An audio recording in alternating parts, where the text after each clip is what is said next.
चलिए ठीक है। देखो यहाँ पे ये सारा आपका होमवर्क था, है ना? आपने ये बना के लाए या नहीं लाए? कितने लोग ट्राई करके लाए ये बताओ?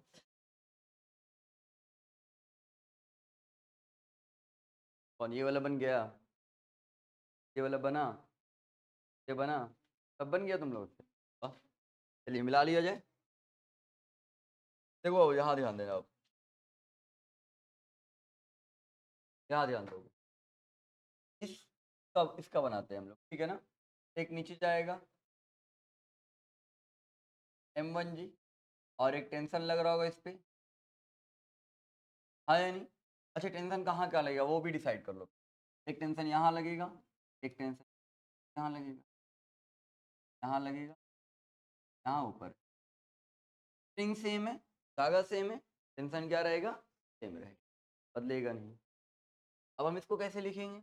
हम इसका अगर डायग्राम बनाएंगे यहाँ पे, ठीक है ना? तो नीचे क्या आ जाएगा बाबू? M1G और इधर क्या चला जाएगा आपका T।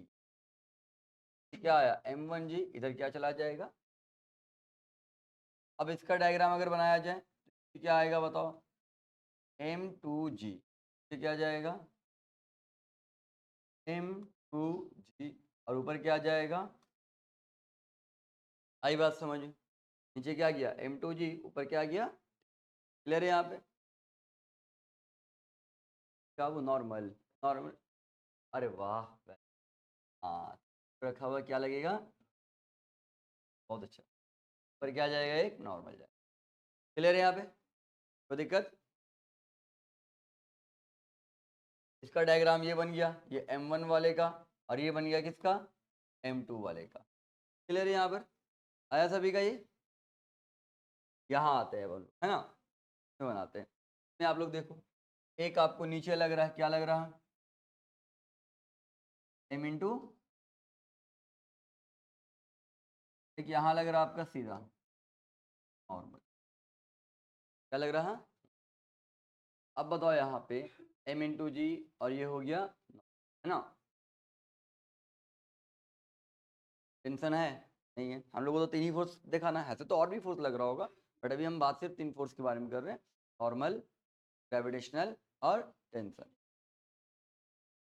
ये यहाँ से कितना डिग्री बना रहा है? ये तो यहाँ से बाबू 90 बनाता है, ये मान लो कि आता होगा, ठीक है ना? ये आपका 90 हो गया और ये क्या हो गया आपका? ठीक। डायग्राम जब बनाएंगे हम, क्या आएगा? और नॉर्मल आपको इस तरीके से रखना कि जो आपका नॉर्मल हो क्या हो जाए? 90 प्लस ठीक, क्या हो जाए ना? ये पूरा आपका क्या हो जाएगा? 90 प्लस ठीक। क्लियर है यहाँ पे? अच्छा, पे एक चीज़ और हम लोग देखते हैं, अगर मान लिया, अच्छा वो आगे बताएंगे। क्लियर है यहाँ पे? कोई दिक्कत? यहाँ आ जाते हैं हम लोग के बारे में। यहाँ पे दो ब्लॉक है,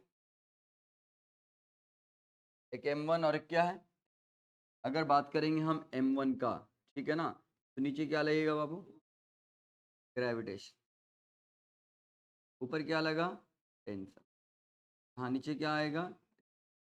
यहाँ जाएगा टेंशन, यहाँ जाएगा टेंशन। सारी बात समझ में? यहाँ नीचे क्या आ जाएगा बोलो? M1G और ऊपर क्या आ गया? टेंशन। नीचे क्या आ गया? M1G, ऊपर क्या आ गया? क्लियर है यहाँ पे? उसके बाद यहाँ देखो, M1G ऊपर गया टेंशन, यहाँ आ जाओ। इसका तो हो गया ना इस वाले ब्लॉक का, ये M1 वाले ब्लॉक था। अब M2 वाले के पास आ जाओ, टेंशन यहाँ, नॉर्मल यहाँ, तो उसमें नॉर्मल दिखाया था ना? हाँ नॉर्मल। और ग्रेविटेशन कहाँ जाएगा? ऐसे नीचे मत कर देना कि ऐसे जाएगा ग्रेविटेशन, डायरेक्ट। आई बात समझ? अब यहाँ पे इसका बनाएंगे तो इसका बनाएंगे तो क्या हो जाएगा? तो M2 है ना? क्या ये आपका M, नीचे जाएगा क्या? M2G। टेंशन कहाँ जा रहा? कहाँ जा रहा? नॉर्मल कहाँ जा रहा? क्लियर है? आते यहाँ पे टेंशन कहाँ जाएगा? ऊपर, यहाँ नीचे, यहाँ नीचे, यहाँ कहाँ जाएगा? क्लियर है यहाँ पे? अब इसका बनाएंगे तो क्या आएगा? नीचे आएगा आपके पास M1G, ये गया 1G, ऊपर गया, यहाँ आ जाओ, क्या आया M2G, ऊपर गया, क्लियर है यहाँ पे, कोई दिक्कत? मैच किया इतना आप लोग का, मैच करिए सभी का, इधर सभी का मैच करिए इतना, चलिए ठीक, चलो एक बार फिर आगे बढ़ते हैं।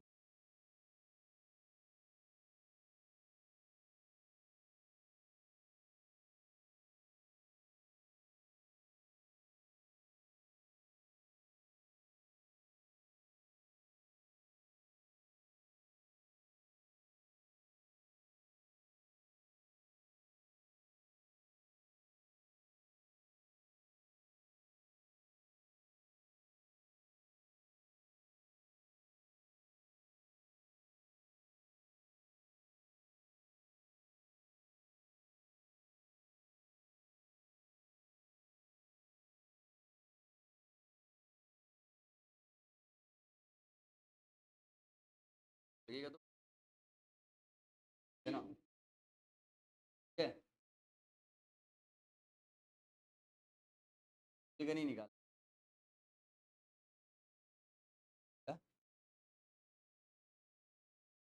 पुली का कोई ज़रूरी नहीं निकालने का, वो तो वैसे ही निकाल दिया था, आइडियल पुली है ना, आइडियल पुली का निकाला नहीं जाता है, दिक्कत नहीं है, पर चाहोगे तो निकाल सकते हो, उसमें कोई दिक्कत नहीं है, समझ गए ना।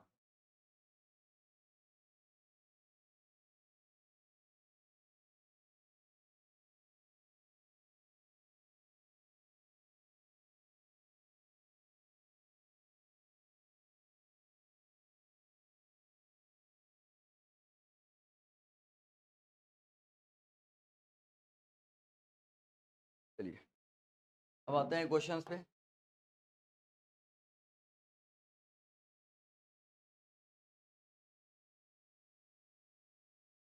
ब्लॉग रखा रहेगा,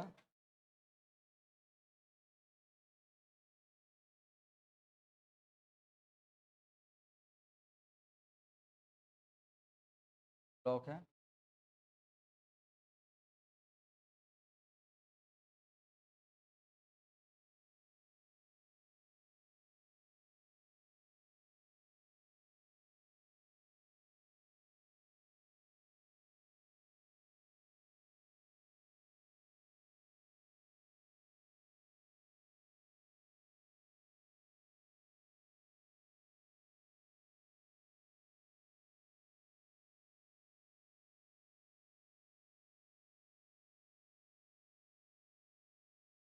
ब्लॉक रखा हुआ है, सब ब्लॉक जो है ना रस्सी से बंधा हुआ है,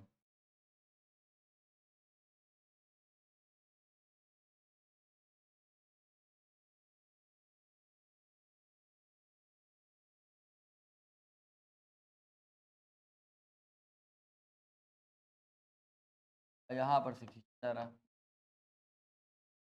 का मास M1, का मास M2, का मास M3, मास M4, मास M, ठीक है ना।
देखो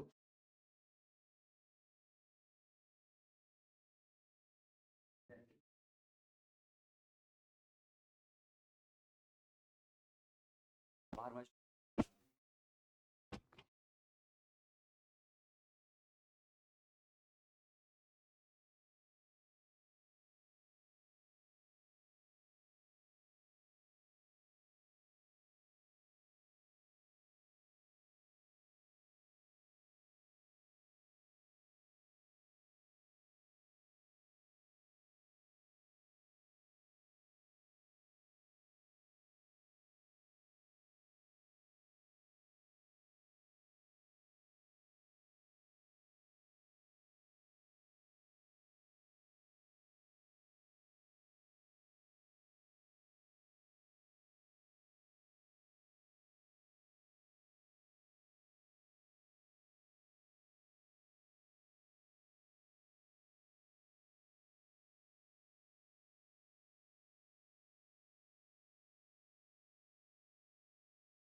हो गया।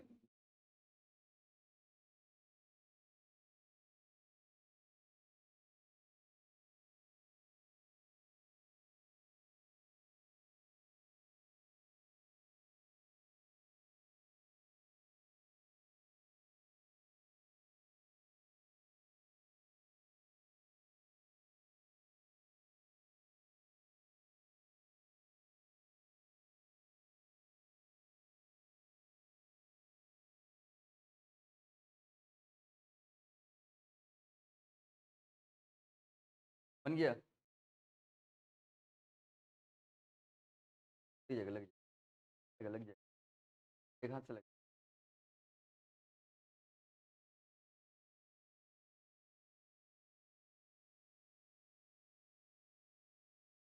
गया।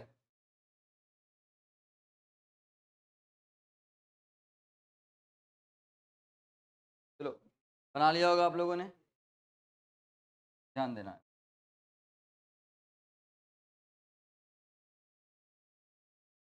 एक टेंशन यहाँ, एक टेंशन यहाँ। यहाँ टेंशन क्या हुआ, बदल गया। यहाँ क्या होगा, यहाँ क्या होगा T2। यहाँ क्या हो जाएगा, यहाँ हो जाएगा T3। यहाँ हो जाएगा आपका T3। यहाँ हो जाएगा आपका T4। यहाँ हो जाएगा आपका T। यहाँ हो जाएगा आपका T5। सब टेंशन है। और सब पे क्या आएगा, नॉर्मल ग्रेविटेशनल फोर्स करके तो बन गया होगा, तो दिक्कत है नहीं, है ना। आगे बढ़ते हैं।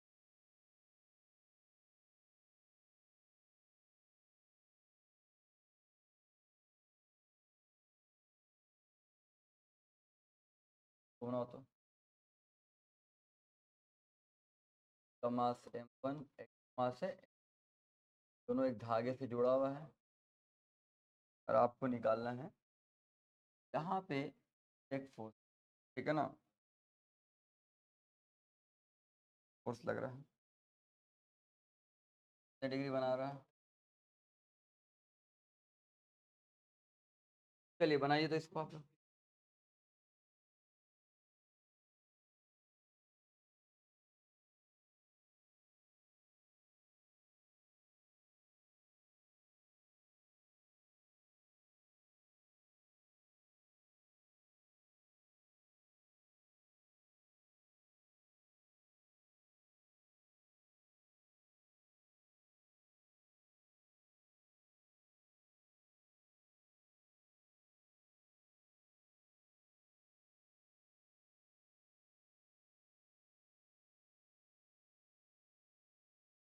बन गया।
हो गया।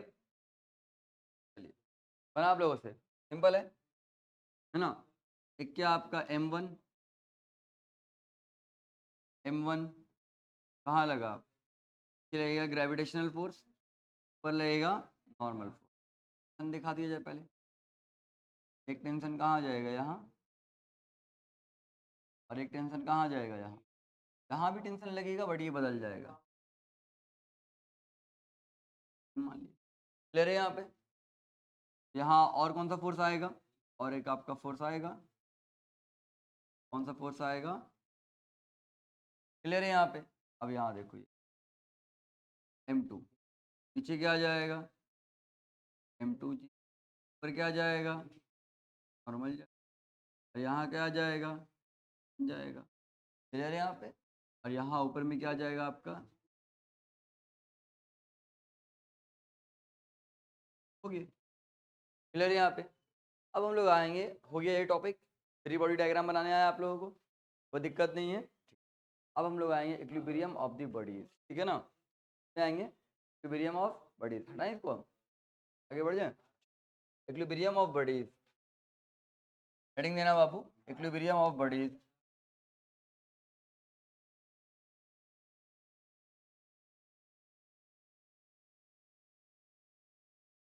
Equilibrium of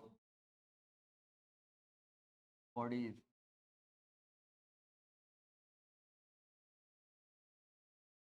equilibrium of bodies, ठीक है ना। इक्विलिब्रियम ऑफ बॉडीज बाबू दो तरह का होता है, एक होता है डायनेमिक और एक होता है आपका स्टैटिक, ठीक है, दोनों के बारे में हम लोग को पढ़ना है। एक होता है डायनेमिक और एक होता है स्टैटिक, हो गया। एक डायनेमिक और एक क्या होगा, स्टैटिक। इक्विलिब्रियम दो तरह का होता है, एक होता है डायनेमिक और एक होता है आपका स्टैटिक होता है।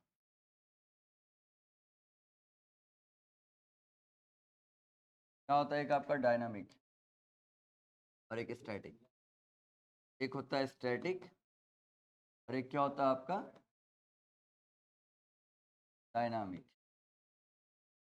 क्या होता है, स्टैटिक इक्विलिब्रियम किसको बोलेंगे, ठीक है, जब यहाँ पे आपका वेलोसिटी क्या हो, जीरो हो। अच्छा, इक्विलिब्रियम कहते हैं किसको, ये पहले समझ ले, एक मिनट पहले। यहाँ पे एक्सेलरेशन जीरो, क्या हो, एक्सेलरेशन जीरो। एक्सेलरेशन जीरो दो जगह पे हो सकता है, एक अगर हम रेस्ट पे हैं तो हमारी वेलोसिटी क्या है, जीरो, तब तो एक्सेलरेशन जीरो हो गई, है ना। और एक अगर हम चल रहे हैं, मूव कर रहे हैं, तो हम कांस्टेंट वेलोसिटी से मूव कर रहे हैं। कैसे मूव कर रहे हैं, कांस्टेंट वेलोसिटी, तो वहां पे भी आपका एक्सेलरेशन क्या आएगा, जीरो। एक्सेलरेशन तब आता है जब वेलोसिटी क्या होता है, वेरिएबल होता है, वेलोसिटी क्या होता है, चेंज होता है। अगर हम रुक गए हैं तो ये क्या हो गया आपका, रुके हुए तो वेलोसिटी ही जीरो है, और वेलोसिटी जीरो रहेगा तो एक्सेलरेशन तो जीरो होगा ही। एक्सेलरेशन का फॉर्मूला क्या होता है, चेंज इन वेलोसिटी। जब वेलोसिटी ही जीरो रहा तो एक्सेलरेशन तो होगा ही नहीं। एक्सेलरेशन तब होगा जब वेलोसिटी में क्या होगा, चेंज होगा, rate change in velocity per unit time. ये होता है एक्सेलरेशन का डेफिनेशन, है ना। अब अगर हम चल रहे हैं, मूव कर रहे हैं, एक कांस्टेंट वेलोसिटी से मूव कर रहे हैं। अब अगर कांस्टेंट वेलोसिटी से हम मूव कर रहे हैं बाबू, कांस्टेंट वेलोसिटी से अगर हम मूव करेंगे, क्या वेलोसिटी बदलेगा, वेलोसिटी बदलेगा, बोलो हाँ या नहीं। अगर एक कांस्टेंट वेलोसिटी है तो वेलोसिटी बदलेगा, नहीं बदलेगा। वेलोसिटी नहीं बदला, इसका मतलब क्या हुआ, एक्सेलरेशन। आ रही बात समझ में, है ना। वेलोसिटी का बदलना तभी ना एक्सेलरेशन होता है। आ रही बात समझ में। तो दो जगह पे एक्सेलरेशन जीरो हो सकता है, एक आपका जहाँ पे आपका वेलोसिटी क्या हो, वेलोसिटी ही जीरो हो जाए। अगर वेलोसिटी जीरो रहेगा तो एक्सेलरेशन जीरो होगा ही। आई बात समझ में। तो इसको बोलेंगे स्टैटिक। क्या बोलेंगे, स्टैटिक का मतलब ही होता है बाबू रेस्ट, स्टैट, है ना। स्टैटिक का मतलब होता है रुका हुआ, और जब कोई चीज रुका हुआ रहेगा तो जाहिर सी बात है इसका वेलोसिटी क्या होगा, जीरो होगा। आई बात समझ में। और डायनामिक का मतलब होता है मोशन। आई बात समझ में। तो अब वेलोसिटी जीरो नहीं है, लेकिन वेलोसिटी क्या है यहाँ पे, क्या है वेलोसिटी, कांस्टेंट है। क्या है, कांस्टेंट, जीरो नहीं है, मोशन में है ना, मोशन में है ऑब्जेक्ट, लेकिन कांस्टेंट वेलोसिटी से है, तब भी एक्सेलरेशन क्या होगा, जीरो होगा। ये बात कितने लोगों को समझ में आई, बात समझ में। आपने एक्सेलरेशन पढ़ा है ना, एक्सेलरेशन पढ़ा है आप लोगों ने। एक्सेलरेशन कब होता है, जब वेलोसिटी में चेंज होता है। आ रही बात समझ में। वेलोसिटी कांस्टेंट हो गया तो एक्सेलरेशन क्या होगा, जीरो। भले वेलोसिटी जीरो के बराबर ना हो, वेलोसिटी की गाड़ी का 10 मीटर पर सेकंड, अब वो 10 मीटर पर सेकंड से आगे बढ़ता चला जा रहा है, 10 मीटर पर सेकंड से आगे बढ़ता चला जा रहा है, तो उसका एक्सेलरेशन क्या आएगा, जीरो आएगा, हाँ या नहीं, आ जाएगा जीरो। आ रही बात समझ में। और एक कोई चीज रुका हुआ है तो एक्सेलरेशन तो जीरो हो गई, यहाँ पे सोचना ही नहीं है आपको, डायरेक्ट एक्सेलरेशन क्या हो जाएगा, जीरो हो जाएगा, कोई दिक्कत नहीं। चलिए, कितने लोगों को क्लियर है कंसेप्ट, हैंड रेज कीजिए, सभी को क्लियर है। आगे बढ़ते हैं वो, एक हो गया स्टैटिक, एक हो गया डायनेमिक।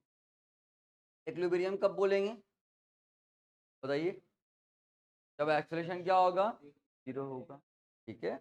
अब यहाँ आ जाइए, अगर कोई बॉडी हमारा इक्विलिब्रियम है, ठीक है ना, बॉडी पे मल्टीपल फोर्स लगेंगे, लग रहे होंगे, मान लो बॉडी है हमारा, तो मल्टीपल फोर्स लग रहा है बाबू, ठीक है ना, मल्टीपल फोर्स लग रहे हैं। एक फोर्स आपका यहाँ लग रहा है, एक फोर्स आपका यहाँ लग रहा, एक फोर्स आपका यहाँ लग रहा, एक यहाँ लग रहा, एक यहाँ लग रहा। मल्टीपल फोर्स लग रहे हैं, ठीक है ना। F1, F2, F3, तो F1 मान लो, ये F2 हो गया, F3 हो गया, F4 हो गया और F5। और क्वेश्चन कह दे कि बॉडी जो है आपका, बॉडी किसमें है? बॉडी इज इन इक्विलिब्रियम में है, इक्विलिब्रियम में है।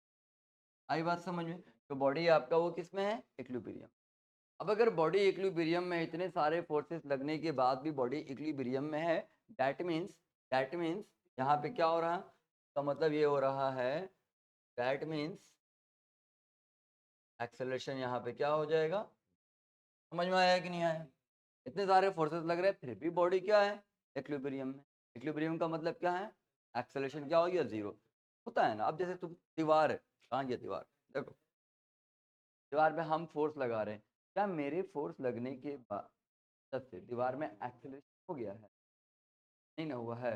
हिल गया दीवार? नहीं ना हिला है। तो दीवार फोर्स तो लगा रहे हैं बट दीवार हिल नहीं रहा। दीवार किसमें है? इक्विलिब्रियम। आई बात समझ में? क्यों? क्योंकि रेस्ट पे है, वेलोसिटी क्या है? जीरो, तो एक्सेलरेशन भी क्या आएगा? आएगा। तुम कहीं पे भी इस चीज को देख सकते हो। आ रही बात समझ में? अब जैसे इसी बॉडी पे ही 5 फोर्स लग रहा बाबू, 1 2 3 5 फोर्स अगर रहा, फोर्स जब इस पे लगेगा तो बॉडी रेस्ट में है या मोशन में? बताओ। नहीं दिया हुआ है, एक्सेलरेशन जीरो कर दिया। एक्सेलरेशन क्या कर दिया? जीरो। ठीक है, तो अब अगर 5 फोर्स लग रहा, 5 फोर्स लगने के बाद भी इसके अंदर एक्सेलरेशन प्रोड्यूस नहीं हुआ है, मतलब वेलोसिटी में कोई चेंजेस नहीं हुआ है, तो ये बॉडी किसमें है? इक्विलिब्रियम में है। तो ये इक्विलिब्रियम में है। आई बात समझ में? अब यहाँ पे थोड़ा कंसेप्ट समझेंगे हम इक्विलिब्रियम का। सम ऑफ ऑल फोर्सेस क्या होता है? Sum of all forces, sum of all forces, जितने भी फोर्स है, अगर आप सारे फोर्स को जोड़ दो किसी भी बॉडी पे, याद रखना, सम ऑफ ऑल फोर्सेस, जितने भी फोर्स होते हैं किसी बॉडी पे, जितने भी फोर्स 10 50 100 200 1000, सारे फोर्सेस का जो सम होता है वो उस बॉडी के, इस बॉडी पे फोर्स लग रहा के मास पे और उसके एक्सेलरेशन के प्रोडक्ट के बराबर होता है। आ रही बात समझ में? है ना। ये आपने शायद पढ़ा भी होगा formula, F is equal to M into A. But जो F is equal to M into A पढ़ते हैं वो जो आपका फोर्स का वैल्यू देता है वो आपके सारे फोर्सेस का सम दे देता है, अलग अलग फोर्स का नहीं देता। देखो अब जैसे दीवार पे हम फोर्स लगा रहे हैं, लगा रहे दीवार पे फोर्स, दीवार भी मेरे ऊपर लगा रहा होगा, हाँ या नहीं? लगा रहा। हम दीवार पे जब फोर्स लगा रहे हैं तो दीवार का कुछ ना कुछ तो मास होगा ना, कुछ तो मास होगा। और दीवार के अंदर एक्सेलरेशन आया है? नहीं। मास इंटू एक्सेलरेशन क्या होगा? जीरो। तब क्या हम फोर्स जो लगा रहे हैं वो जीरो है? नहीं, मेरा फोर्स तो लग रहा है ना। दीवार भी हम पे लगा रहा है। जितने भी फोर्स लग रहे हैं सबके जोड़ने पे जो नया फोर्स बनेगा, क्योंकि आपको पता है जब 2 वेक्टर 3 वेक्टर को जोड़ते हैं तो एक नया वेक्टर बनता है, जब 2 फोर्स 3 फोर्स को जोड़ोगे तो एक नया फोर्स बनेगा। तो जो नया फोर्स है ना, सबको जोड़ने पे जो फोर्स बनेगा वो फोर्स आपका क्या आ रहा? जीरो आ रहा है। आ रही बात समझ में? तो हम लोग जो फॉर्मूला लगाते हैं F is equal to M into A, वो इंडिविजुअल फोर्स के लिए नहीं, वो एक्चुअल में जो जितने भी फोर्स उस पर लग रहे होंगे सारे फोर्सेस का सम निकालने के लिए ये फॉर्मूला लगाया जाता है। जितने भी फोर्स लग रहे हैं ना सारे फोर्सेस का सम निकालने के लिए, सारे फोर्सेस का सम किसके बराबर होगा? मास इंटू एक्सेलरेशन के बराबर होगा। आई बात समझ में? तो हम लोग जो फॉर्मूला लगा रहे थे, ये कंफ्यूजन कई बार हुआ होगा आपको, फोर्स का फॉर्मूला होता है मास इंटू एक्सेलरेशन, हमने लगा दिया दीवार पे 10 न्यूटन, हो ना, हमने लगा दिया यहाँ पे 10 न्यूटन, ठीक है। अब इसके अंदर एक्सेलरेशन आया नहीं, अब बोला जाए फोर्स निकाला जाए, कितना फोर्स लगा रहे हो, तो लगाएंगे हम इसका मास, इसका एक्सेलरेशन। मास तो कुछ ना कुछ होगा कि एक्सेलरेशन जीरो आ रहा है, फोर्स का वैल्यू क्या आएगा? जीरो। अब यहाँ पे कंफ्यूज नहीं होंगे हम तो लगा रहे 10 न्यूटन, जीरो आ रहा क्योंकि वो एक्चुअल में मेरा फोर्स बता ही नहीं है। एम इंटू ए मेरा फोर्स नहीं बता रहा। जितने भी फोर्सेस पे लग रहे हैं सारे फोर्सेस को जोड़ करके वो रिजल्ट दे दे रहा है कि सारे फोर्सेस का सम किसके बराबर है? मास इंटू एक्सेलरेशन के बराबर है। बात समझ में आया कि नहीं आया? एम इंटू ए को इंडिविजुअल इंडिविजुअल फोर्स नहीं बताता है, वो सारे फोर्सेस का आपको क्या दे देता है? सम दे देता है। ये पॉइंट क्लियर है? सभी को क्लियर है ये पॉइंट? कोई दिक्कत? ठीक है, हम यहाँ पे क्या लिखेंगे बाबू? Sum of all forces is equal to mass into acceleration. Clear है यहाँ पर? कोई दिक्कत? अब यहाँ पे लिख सकते हैं, ध्यान देंगे बाबू यहाँ पे F1 plus F2 plus F3 plus F4 plus F5 बराबर मास इंटू एक्सेलरेशन क्या है यहाँ? 0। अब अगर एक्सेलरेशन 0 है बाबू, क्या आ जाएगा? F1 plus F2 plus F3 plus F4 plus F5 is equal to mass into acceleration 0 आता है। तो बताओ सम ऑफ ऑल फोर्सेस क्या आ गया? 0। अब ध्यान देना, जब भी इक्विलिब्रियम में बॉडी होगा, बॉडी जब भी इक्विलिब्रियम में होगा तो एक्सेलरेशन क्या आएगा? 0। अब अगर एक्सेलरेशन 0 आ जाएगा तो सम ऑफ ऑल फोर्सेस हमेशा क्या आएगा? 0 हो जाएगा। तो कोई बॉडी अगर आपका इक्विलिब्रियम में है तो वहां पे हमेशा सम ऑफ ऑल फोर्सेस क्या आएगा? सम ऑफ ऑल फोर्सेस आपके किसके बराबर आ जाएगा? जो कि बराबर आ जाएगा। क्या ये बात आप लोगों को समझ आया या नहीं आया? आया समझ में? क्लियर है? यहाँ पे जब भी कोई बॉडी इक्विलिब्रियम में है तो सारे फोर्सेस का सम क्या हो जाएगा बाबू? 0 हो जाएगा। सिंपल सा बात है ना? कोई दिक्कत यहाँ पर? सभी को क्लियर है? चलिए फटाफट आप लोग इसको नोट कर लीजिए।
ध्यान देना।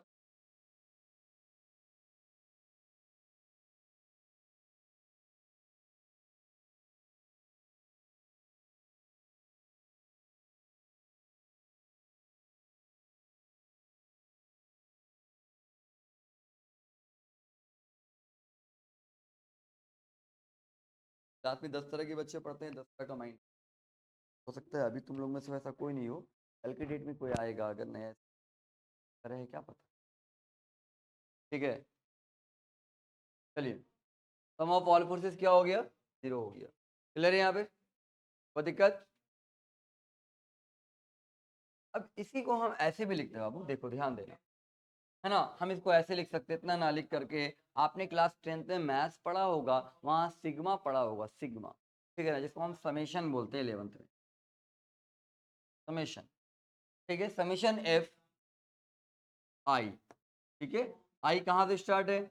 आई इज इक्वल टू 1 से आई इज इक्वल टू 5 तक। ये क्या आ जाएगा आपका? 0 हो जाएगा। ये क्या हो जाएगा? 0 हो जाएगा। सही है, ऐसे लिख सकते हैं। आई इज इक्वल टू 1 से बाबू आई इज इक्वल टू 5 तक।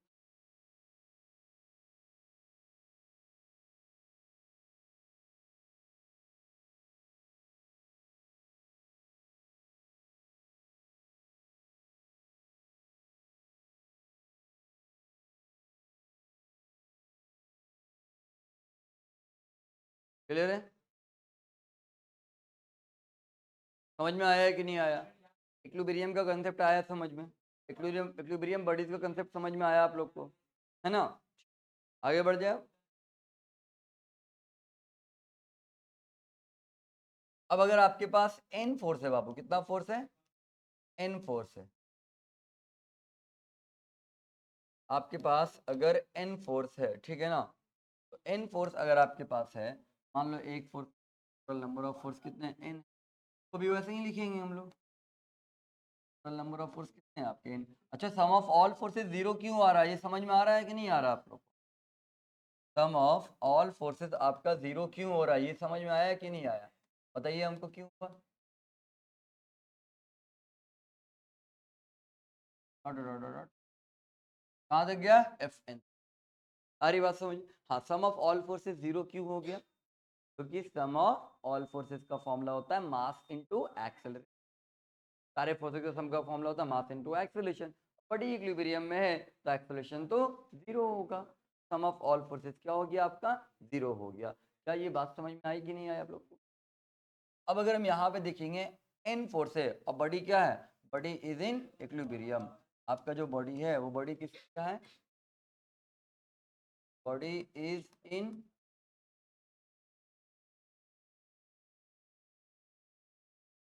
बॉडी किसका है बाबू? इक्विलिब्रियम। अब अगर ये बॉडी इक्विलिब्रियम में है, बॉडी किसमें है?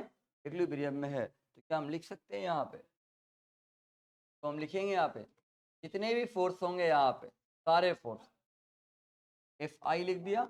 और आई स्टार्ट कहाँ से बाबू? आई स्टार्ट है 1 से और आई गया गया कहाँ तक? n तक। जितने भी फोर्स होंगे सभी फोर्सेस का सम क्या आएगा? 0। 0 क्यों हुआ? क्योंकि एक्सेलरेशन 0 है और फॉर्मूला होता है मास इनटू एक्सेलरेशन। कर लीजिए इसको आप लोग।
हो गया,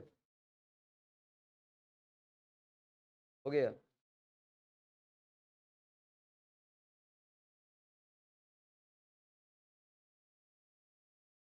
हो गया आप लोग का?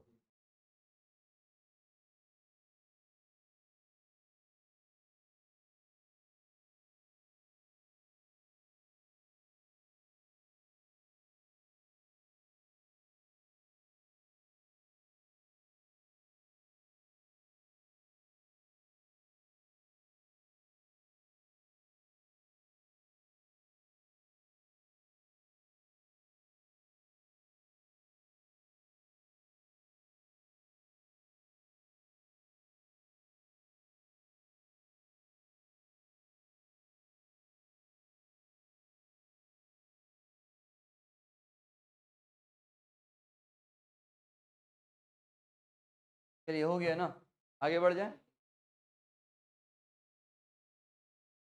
अब देखो ये बाबू, जो हमने थ्योरी पढ़ा है, ध्यान देंगे आप लोग, जो हमने थ्योरी पढ़ा है इस पे एक क्वेश्चंस कर लेते हैं, ठीक है ना। तो थ्योरी पढ़ा, इस पे क्वेश्चंस कर लीजिए आप लोग। क्वेश्चंस ये करेंगे हम लोग, देखो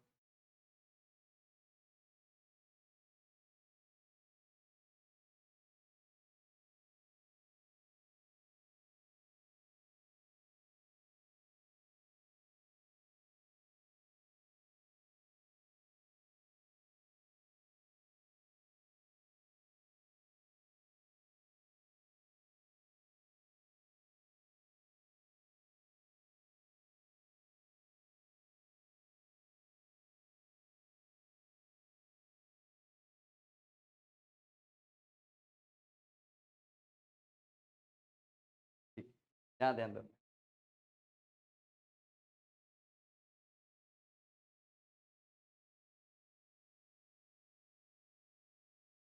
देखो ये अर्थ है, अर्थ पे एक ब्लॉक रख दिया हमने, ठीक है ना। अब आपको निकालना है यहाँ पे, और ये इक्विलिब्रियम में, किसमें है ये? Body is in, body is in equilibrium,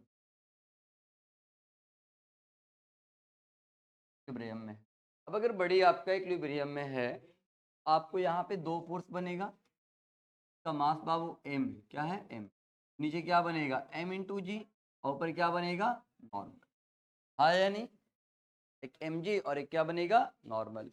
अब हम बात करेंगे यहाँ पे, देख सकते हैं ना, sum of all forces, sum of बड़ी क्या इक्विलिब्रियम में, तो सम ऑफ ऑल फोर्सेज क्या आएगा जीरो, ठीक है। तो यहाँ पे आपका एक नॉर्मल है, तो नॉर्मल ऊपर है, और mg, mg कहाँ है बाबू? नीचे, तो नीचे है तो क्या हो जाएगा, ये निगेटिव में हो जाएगा, एक पॉजिटिव में और एक निगेटिव में। तो निगेटिव में है तो क्या लिखेंगे हम? माइनस mg, क्या लिखेंगे? Minus n minus mg। Clear है? यहाँ पे क्या हो जाएगा? जीरो। अब यहाँ पे हम कह सकते हैं ना, n प्लस माइनस क्या होगा? Minus M G is equal to zero. तो n इज इक्वल टू क्या आ जाएगा? mg आ जाएगा। क्यों आया? क्योंकि बॉडी किस में था? आपका इक्विलिब्रियम में था। तो नॉर्मल किसके बराबर आया? mg के बराबर। अच्छा, mg को वेट बोलते हैं, याद रखोगे, mg को क्या बोलते हैं? वेट बोलते हैं। क्लियर है यहाँ पे सभी को? कोई डाउट है यहाँ पे? ओके है? बाकी ये क्लास हम लोग कल करेंगे। अब न्यूमेरिकल स्टार्ट हो गया, देख रहे हो न्यूमेरिकल, इसका यूज कहाँ है?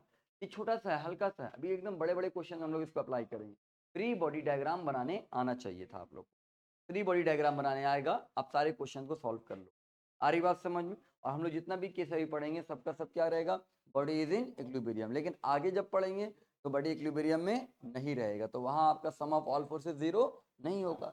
जब ऐसा रहेगा तो ऐसा देख लेंगे, ठीक है ना।